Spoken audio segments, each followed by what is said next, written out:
తరచుగా ఎర్రచందనం స్మగ్లింగ్ గురించి వింటూ ఉండేవాళ్ళం. విదేశాల్లో ఎన్నోసార్లు మన రాష్ట్ర సంపద నుంచి ఎర్రచందనం పట్టుబడింది.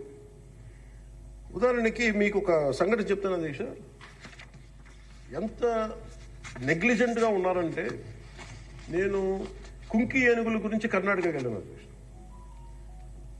వెళ్తే అక్కడ కర్ణాటక ఫారెస్ట్ డిపార్ట్మెంట్ వాళ్ళు చెప్తుంది ఏంటంటే, వాళ్ళకి థ్యాంక్ యూ చెప్తున్నారు. థ్యాంక్ యూ అని మాకు మీ వల్ల 165 కోట్ల ఆదాయం వచ్చిందని చెప్తున్నారు మీ ఆంధ్రప్రదేశ్ వల్ల. నాకు అర్థం కాలేదు ఏంటి సార్ అంటే, మనకి పచ్చని మన ఎర్రచందనం చెట్లు కొట్టేసి కర్ణాటకకి వెళ్ళిపోయినాయి.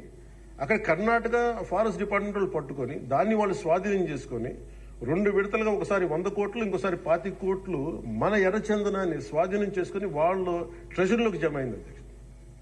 మన ఫారెస్ట్ డిపార్ట్మెంట్ అధికారులు కూడా తెలియదు అధ్యక్ష. ఇంకా ఆయన అటవీ శాఖ మంత్రి గురించి చెప్పకలే, 77 ఎకరాలు స్వాధీనం చేసుకున్నారు కాబట్టి అనేకనంతం జరిగిపోయింది, ఆయన పట్టించుకునే మైండ్లో లేడండి. అంటే ఇంత అడ్డగోలు దోపిడీ జరిగింది అధ్యక్ష. మన ఫారెస్ట్ డిపార్ట్మెంట్ కూడా నేను అడిగే వరకు నేను వెళ్ళి ఆ రోజు రివ్యూ చేయకుండా ఉండుంటే, ఆ రోజు వెళ్లకుండా కానీ ఉండుంటే ఈ విషయం ఇప్పటికి బయటకు వచ్చినది కాదు అధ్యక్ష. ఇలాంటి ఎన్ని జరిగినాయో కూడా దీని మీద గౌరవ ముఖ్యమంత్రి గారు ప్రత్యేకించి, ఇది లా అండ్ ఆర్డర్ సంబంధించిన విషయం కూడా కాబట్టి మీరు ప్రత్యేక దృష్టి పెట్టాలి ఫారెస్ట్ డిపార్ట్మెంట్ అని కూడా నేను మీ దృష్టికి తీసుకొస్తాను గౌరవ స్పీకర్ వారి ద్వారా. అలాగే వన్యప్రాణుల సంరక్షణ, వాటి ఆక్రమణ వేటను నిషేధించేందుకు అటవీ శాఖ చాలా కఠినంగా వ్యవహరిస్తుంది అధ్యక్ష.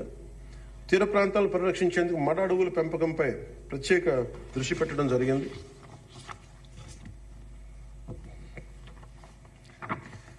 గౌరవ ముఖ్యమంత్రి గారికి దాదాపు ఒక 2 నెలల క్రితం వారి దృష్టికి వెళ్ళిన అధ్యక్ష. వారి దృష్టికి కొన్ని విషయాలు తీసుకొచ్చాను. గత 5 సంవత్సరాల కాలంలో చాలా గిరిజన, ముఖ్యంగా మీకు తెలుసు ఉత్తరాంధ్ర ప్రాంతంలో గిరిజన ప్రాంతాల్లో అసలు డోలీల ద్వారా పేషెంట్స్ ని తీసుకొచ్చి అంబులెన్స్ వెళ్ళలేని గ్రామాలు ఉన్నాయి, రోడ్లు లేని గ్రామాలు ఉన్నాయి. చాలా మంది మనకి న్యూస్ పేపర్లో మనకి న్యూస్ వచ్చేది, డోలీల ద్వారా తీసుకొచ్చి వాళ్ళు ఇబ్బంది పడే విధానం, దారిలోనే వాళ్ళకి డెలివరీ అయిపోయే పరిస్థితి, చాలా ప్రమాదకరమైన పరిస్థితులు ఉంటే గౌరవ ముఖ్యమంత్రి గారు అపాయింట్మెంట్ తీసుకుని ఒకసారి చెప్పాను, సార్ మన దగ్గర ఆర్థిక పరిస్థితి అన్ని తెలిసి కూడా నేను ఆయన ఒత్తిడి పెట్టడానికి వెళ్ళాను. సార్ మీరు ఇట్లా ఉంది పరిస్థితి అంటే ఆయన అడ్మినిస్ట్రేటివ్ శాంక్షన్ ఒక 35 కోట్లు ఆ రోజున పెద్ద మనసుతో ఇచ్చారు అధ్యక్ష. ఆ తర్వాత అలాగే మన కేంద్రంలో కొన్ని స్కీమ్స్ ఉన్నాయి, వాటన్నిటి ద్వారా తీసుకెళ్లి ముందు రోడ్లు వేస్తే అధ్యక్ష ఈ రోజున ఇది మీ దృష్టికి తీసుకొస్తున్నాం ప్రజలందరికీ మీ ద్వారా. రహదారి నిర్మాణంతో ఇన్ని 7 దశాబ్దాల కాలంలో సార్ తొలిసారిగా అంబులెన్స్ కూత విన్న గిరిజన గ్రామం పొలం కూడా అధ్యక్ష.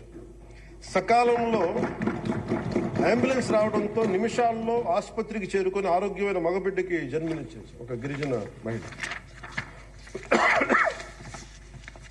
గత